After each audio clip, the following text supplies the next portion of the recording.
Speaking of needing help, some of our businesses might need help depending on the federal shutdown deal and what it may or may not do to Minnesota's hemp-derived THC market. This is why we have lawyer extraordinaire Jeff O'Brien in studio. The spending bill passed by the Senate that now sits in the House and should be voted on this evening, according to the story that I have here from the Minnesota Star Tribune, would essentially ban hemp-based THC products nationally, which would potentially have in the future a big impact on this industry. Jeff O'Brien, our lawyer extraordinaire, is going to help us break all of that down. Next, if you have any questions, get your talkbacks into the iHeartRadio app, and we'll play those coming up on Twin Cities News Talk, AM 1130 and 103.5 FM. Looking for excitement? Chumba Casino is here. Play anytime, play anywhere. Play on the train, play at the store, play at home, play when you're bored. Play today for your chance to win and get daily bonuses when you log in. So what are you waiting for? Don't delay. Chumba Casino is free to play. Experience social gameplay like never before. Go to Chumba Casino right now to play hundreds of games, including online slots, Slingo, and more. Live the Chumba life at ChumbaCasino.com. No purchase necessary. VGW Group. Void where prohibited by law. 21 plus. Terms and conditions apply. My name is Tuba Nguyen, and enrolling at Rasmussen University was essentially a handshake to a lifeline, a career, stability, and a future for myself. I found it important to be able to speak with instructors and staff outside of office hours, and to have that support system was essential because they believed in me. Rasmussen University. Are you ready to rewrite your story? Online and on campus. Learn more at rasmussen.edu. Pro drivers live for race day, but for small business owners, every day is race day. That's why going pro with Lenovo Pro matters. One-on-one advice, IT solutions, and customized hardware powered by Intel Core Ultra processors keep your business on the right track. Business goes pro with Lenovo Pro. Sign up for free at lenovo.com/pro. Lenovo. This is the story of the one. As a custodial supervisor at a high school, he knows that during cold and flu season, germs spread fast. It's why he partners with Grainger to stay fully stocked on the products and supplies he needs, from tissues to disinfectants to floor scrubbers. All so that he can help students, staff, and teachers stay healthy and focused. Call 1-800-GRAINGER, click Grainger.com, or just stop by. Grainger, for the ones who get it done. My name is Tuba Nguyen, and enrolling at Rasmussen University was essentially a handshake to a lifeline, a career, stability, and a future for myself. I found it important to be able to speak with instructors and staff outside of office hours, and to have that support system was essential because they believed in me. Rasmussen University. Are you ready to rewrite your story? Online and on campus. Learn more at rasmussen.edu.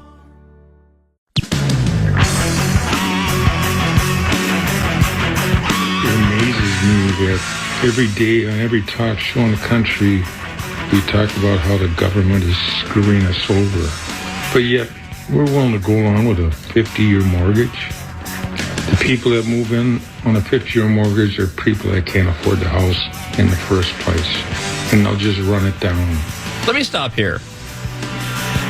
That's an overgeneralization. And I don't want to pick on any one talkback regarding this issue, but as far as I know, the whole 50-year mortgage plan has just been an idea that Trump has put out there. He's talked about it with some people. There is nothing set in stone yet. Welcome back, Twin Cities News Talk, AM 1130, 103.5 FM from the 651 Carpet Next Day Install Studios. Just backing up a bit, and this is kind of what I've been doing with all these various issues.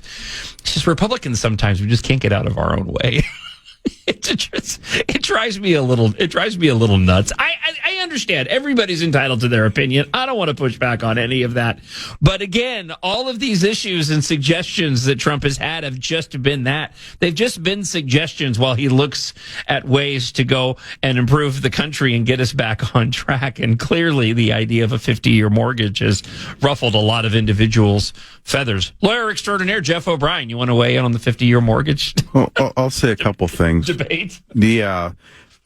if you want to have people able to afford homes, if you look at in history where the era where people had big, beautiful homes, there wasn't an income tax. So just pointing that out. Second of all, if you're going to have some sort of mortgage reform rather than a 50-year mortgage, let's make assumable mortgages more accepted, so that if I want to sell my house with my 3.875 interest rate, someone can buy it and stay at a 3.875 interest rate versus a 50-year mortgage at a 7 or 8% interest rate. I think that will do much more to stimulate the housing market if people can buy houses that have very low interest rates already locked in. Yeah. Just a thought. Everybody's just so amped up.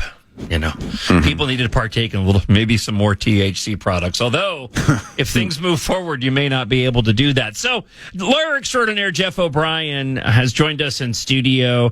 This broke yesterday. Every single news outlet has a story on this. So, Minnesota's pioneering hemp-derived THC industry, according to the Star Tribune, could collapse if a provision included in the deal to end the federal government shutdown becomes law. Let's just say this up front, and they do say this in the third paragraph here. The federal measure, if passed, would take effect 1 year after enactment. So I guess my first question for you is there a lot of unnecessary freakout going on regarding this, given that there's a year window? Or is this because it would have such a dramatic impact, it would take a year for these businesses to get their affairs in order? Well, I think it's good that there's some level of freakout about it, so that the consumers that use these products contact their elected officials in Washington and demand that they do something about this overall in the next year. And this is one of those areas, probably one of the rare areas where Minnesota actually got something right ahead of other states. And Minnesota has been the model for this, of regulating these hemp-derived THC products, similar to what you would do with cannabis. And so for those that maybe don't track this as closely as those of us that are working with folks in the industry, there are states that don't have that type of system. And so some of what the reasoning behind closing this loophole, and it's referred to as a loophole. It was the 2018 Farm Bill exempted out these products from the definition of cannabis, which it was Senator McConnell that was spurring this on to get the industrial hemp industry in his state boosted, to be able to take off without being considered making illegal products. It led to this market, and ironically, it's Senator McConnell that slips this provision into the reopen bill to basically close this loophole. Yeah, so this is how it breaks down. So the bill that passed the Senate on Monday, the House is going to vote on it tonight. It includes language that would effectively ban hemp products containing more than 0.4 milligrams of THC. That's the psychoactive ingredient in cannabis. It's different from your CBD. The limit would outlaw intoxicating hemp-based products in Minnesota, which allows edibles containing up to 5 milligrams of THC per serving and beverages containing up to 10 milligrams. And so for those that aren't aware, there have been shops where you can go, smoke shops and otherwise, and you call them head shops, whatever, where you can go and buy various tobacco products and bongs and hookahs and things of that nature. But they also sold these gummies and products that have specifically Delta 8 and Delta 9. These are the things that were regulated differently apart from your more straightforward marijuana. It's a less potent version of what you'd get in regular marijuana products. And therefore hadn't gone through the process of the legalization, right? This is completely separate from the legalization of marijuana. So you already have businesses out there that have been selling these products for a very long time. This bill would essentially do what to those businesses that aren't currently selling your more legalized recreational marijuana? For those that are let's take a Minnesota example. We just closed the license application window for what we call low potency hemp edible licenses, manufacturing, wholesale, and retail. And so, a couple years ago when these products were made legal in Minnesota, a business that was making them or selling them had to register with the state to put them on notice that they were making or selling these products, so that the state had a chance to, inspect their premises or inspect their products and, ensure that they were in compliance with the law. When the license window opened, those that were registered that applied for a license could continue to sell while their license application is pending. Okay. If you didn't apply for a license, you have to stop selling products, right? When did that? So the licensing on those particular products just started, and these were the secondary to recreational marijuana. Now, and just to reiterate, that was a part of the legalization of recreational marijuana. Was the bringing those particular products into the fold? There was one statute that previously allowed the sale of the legal hemp products. The adult use cannabis law brought them all under one. It would ultimately created a path to put everything under one system, have it regulated by the Office of Cannabis Management. And there is a type of cannabis business license, the micro business, that does allow a retail cannabis dispensary to also sell hemp products. And they're the same way. While their final approval is pending, if they were registered, they can continue to sell these products. So, and just to make sure everybody's aware, those products prior to the legalization of recreational marijuana, those were available and could only be purchased by those that were over 21. That was already correct. So, was there any attempt to keep them separated?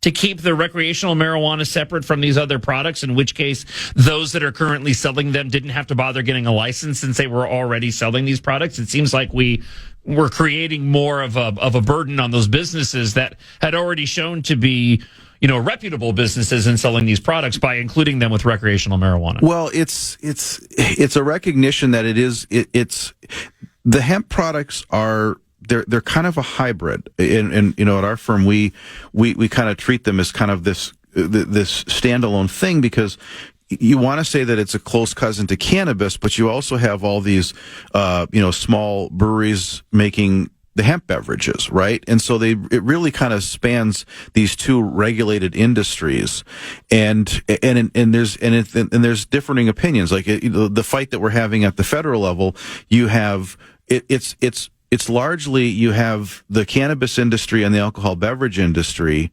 questioning why they have to be so heavily regulated, but these hemp products, and like I said, for those in Minnesota, you're probably questioning what the heck is going on, because we do have this regulatory system. Texas has adopted something similar to us. Minnesota has become the model for this at the state level, that are adopting a regulatory system and a licensing system.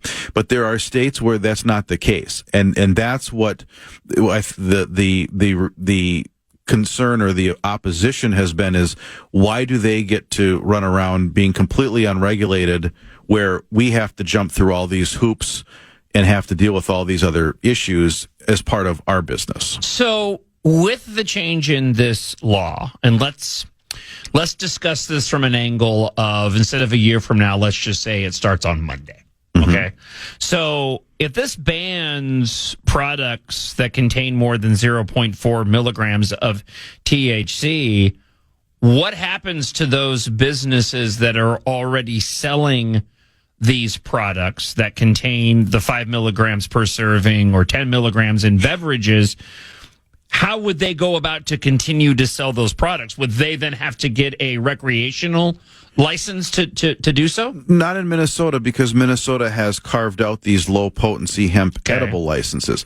What happens though is it curtails the selling and distribution of these products into other states, because if those products that are, say, 5 and 10 milligrams are now illegal under federal law, right, now you have the same interstate commerce issues that cannabis does. So here, if Minnesota legalizing adult use cannabis, it means that it's going to be sold within the state of Minnesota. Right, you can't transport cannabis across state lines into Wisconsin or Iowa or any other state because it's illegal under federal law. It's a crime to do that. It's not a crime if it's moved around here in Minnesota, which has legalized it and has a licensing system.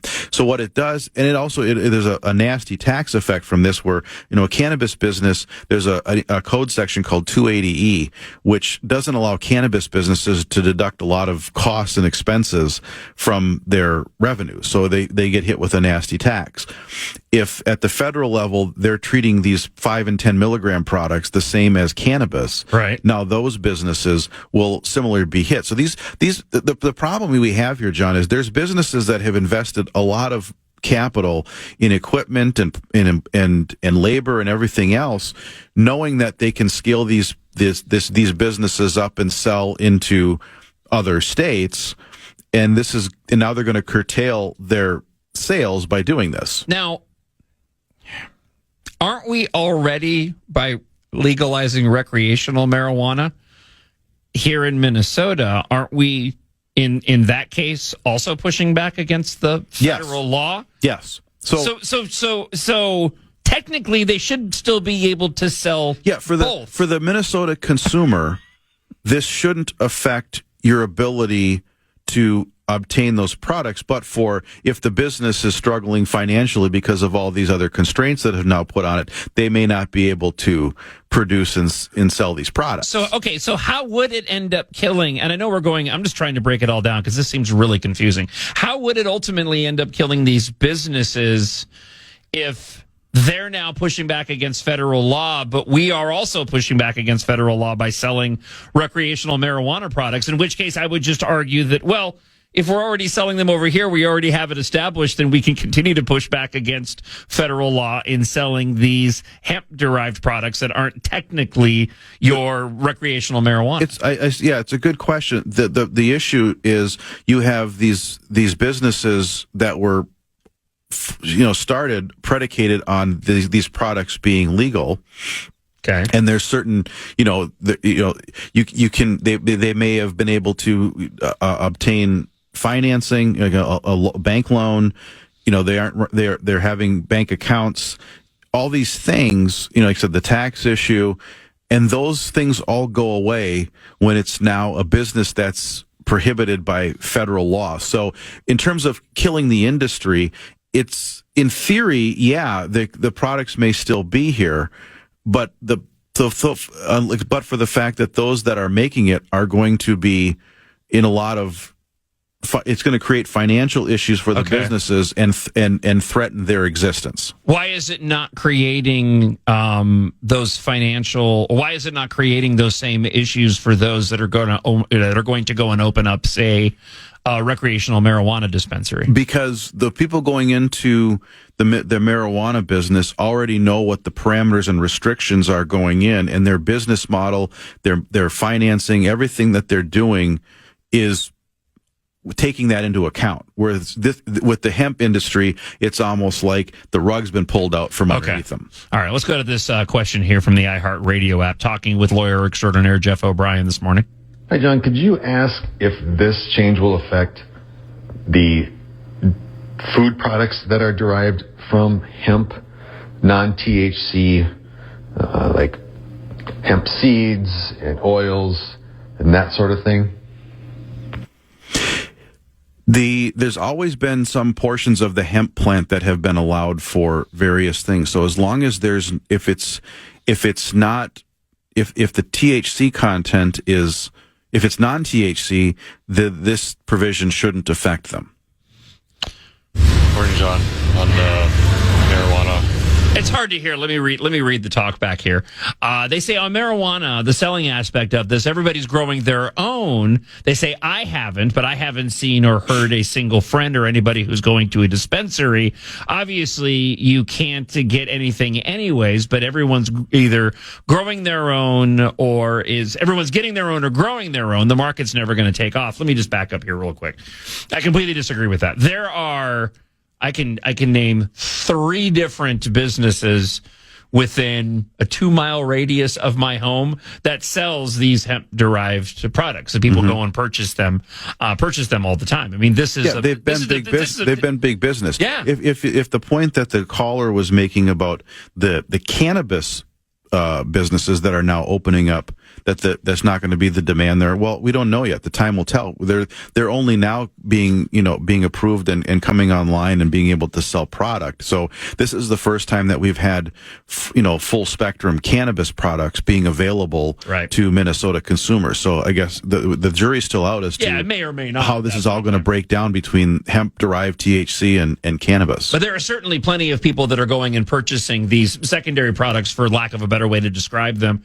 I mean, and you go into, there was actually a quote from Top 10 Liquors in here, which is near my house, and they sell these, the beverages that have these products. Let's go here to this talk back. Please ask Mr. O'Brien if he knows if and when the federal government will change the scheduling of THC so that consumers like myself with safety-sensitive jobs don't have to fear of losing their jobs or having to go through the SAP process. Yeah, that's another aspect of this we haven't talked about yet, and that is potentially what Trump could actually do relating to marijuana. I will say this. I think there's a growing push to allow the states to regulate these industries, and what industries being both cannabis and hemp. I saw the night of the vote in the Senate, I saw Ted Cruz put out a post on X saying we should follow the lead of my home state and let the states regulate this and get the federal government out of it. I saw Congressman Dan Crenshaw say something similar.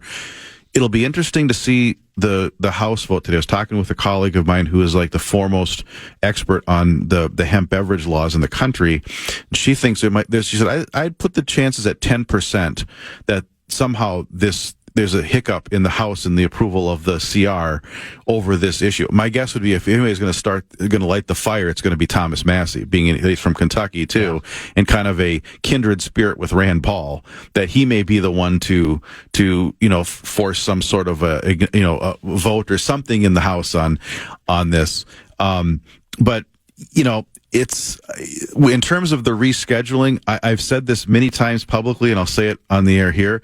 I believe that the president has made the decision to move it to Schedule 3. That's all the reports I hear, and that it's sometime between now and the midterms, and he's simply waiting for when it will incur maximum political benefit to make the change. Yeah.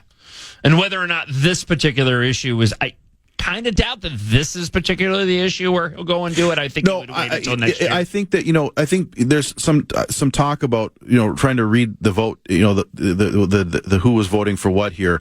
I think there's a push to get this CR, this continuing resolution through before the Democrats in the Senate get cold feet because of the revolt that's happening from their party right now on what they agreed to. Right, so there's a push to get this quickly done. The fact that they put the 1-year deferment in there is giving a window for a further negotiations, further policy making at the federal level to have some sort of regulatory system or some way of dealing with this other than this outright ban. And I think they're going to revisit. And we were talking yesterday in preparation for this, and I was joking that because the reason McConnell is for this, Mitch McConnell is retiring. And I was told he has a library at the University of Louisville. I'll tell you what. Hold on. Okay. Hold that thought. All right. Okay, I want you to hang out here for just a moment because I want you to tell the story. Okay. But looking at the clock, we have a few more comments and questions that come in, and I actually have one too. And I definitely want everyone to hear this story. So, lawyer extraordinaire Jeff O'Brien joins us in studio. He's going to hang out a little bit longer as we continue to break this down. And again, this is because it kind of came as a shock to everybody that this federal shutdown bill could end up having a major impact on a lot of businesses here in Minnesota, and these businesses are really concerned concerned about whether or not they're going to be able to stay in business if this particular provision passes the bill. We'll get into more of this coming up. Any comments or questions that you have, get those into the iHeartRadio app talkbacks. It's Twin Cities News Talk, AM 1130 and 103.5 FM. Good morning, and I love your show.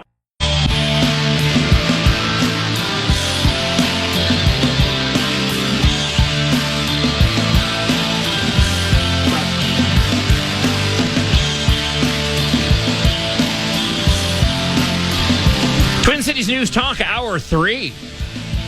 AM 1130, 103.5 FM.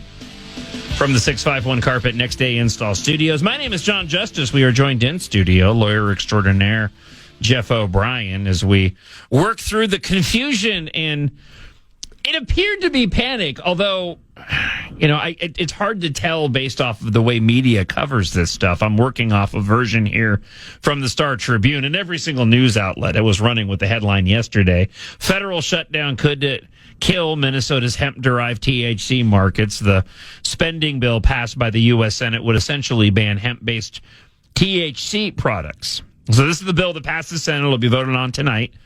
It would effectively ban hemp products containing more than 0.4 milligrams of THC. This is the psychoactive ingredient in cannabis. The limit would outlaw intoxicating hemp-based products in Minnesota, which allows edibles containing up to 5 milligrams of THC per serving and beverages containing 10 milligrams. And as we were laying out last hour, it's worth noting that the products that we're talking about have been legal here for those over 21 for quite a long time, because they're essentially derivatives coming from hemp that don't fall under the legal classification of recreational or even medical marijuana, your Delta 8, your Delta 9 specifically. And here in Minnesota, we'd actually gone about in regulating and making those products available.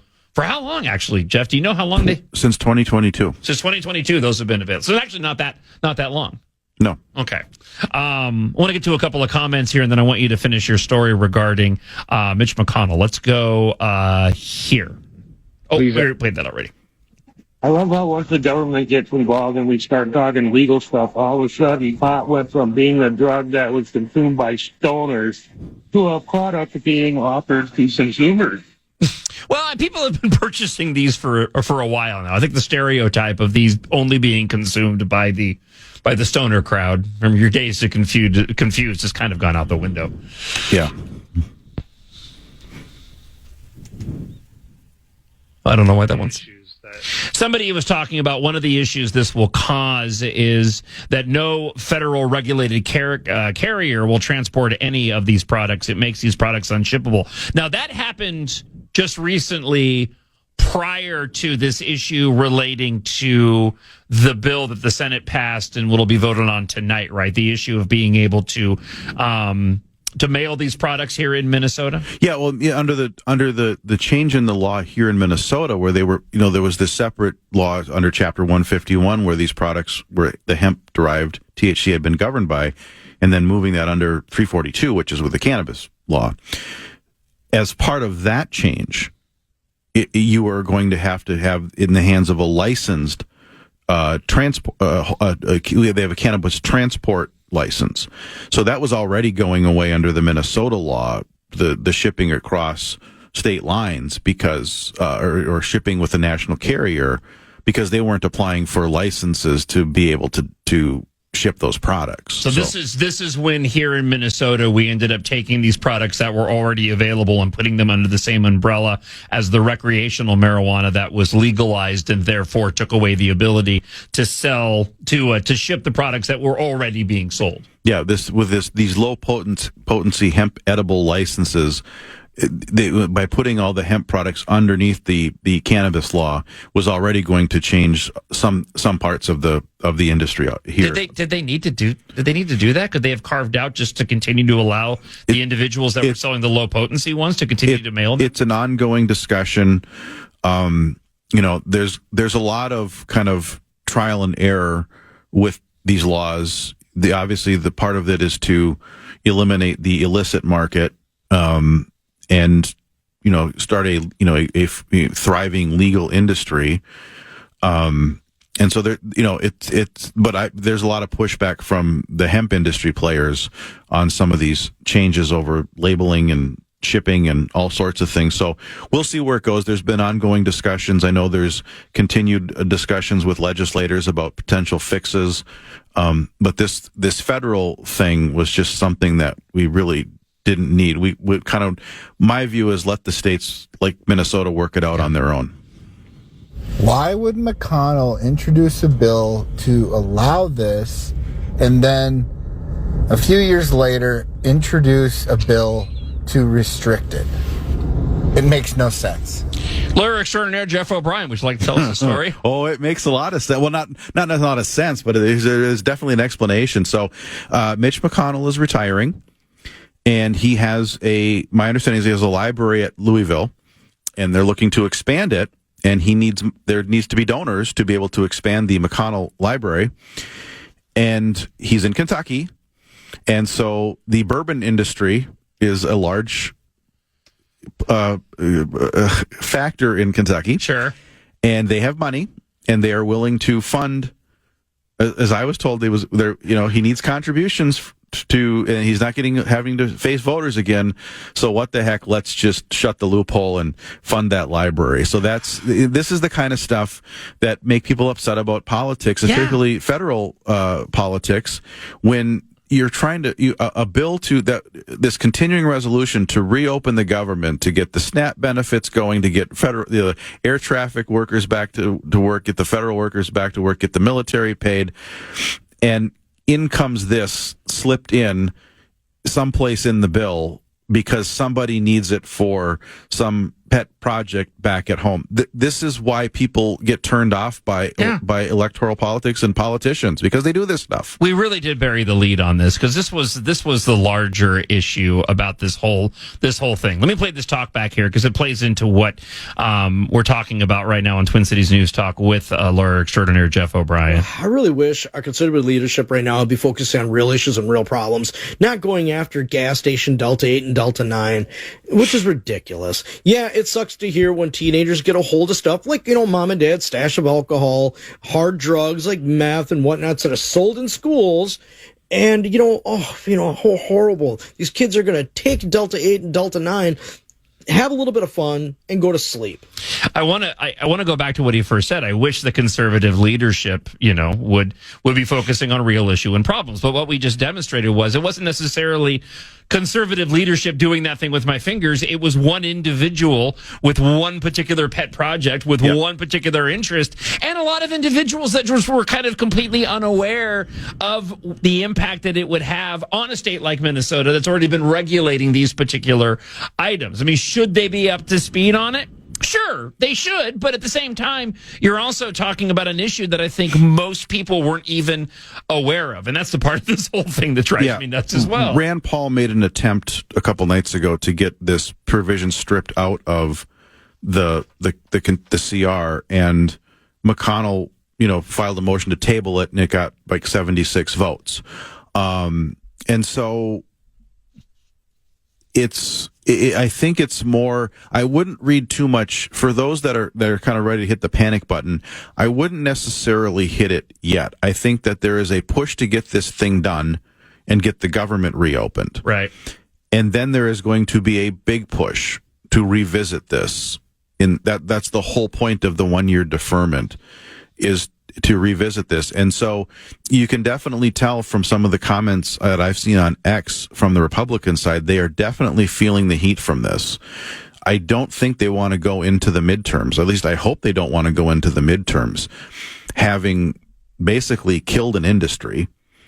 So we'll see where it goes. But, it's again, the larger issue, if they would just rip the Band-Aid off and deal with the cannabis rescheduling, we wouldn't be sitting over here arguing over minutia about a hemp loophole. I'm pretty sure stoners aren't wasting their money on overpriced, low-potency THC beverages. Well, I will tell you that you're wrong.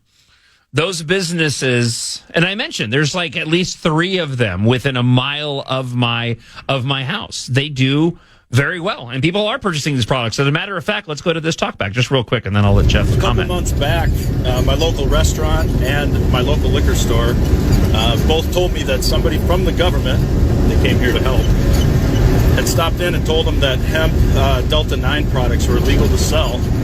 They didn't take them, but they told them that they could not sell them anymore. So my favorite drinks are no longer available. First off, I don't think that should be happening. Jeff. No.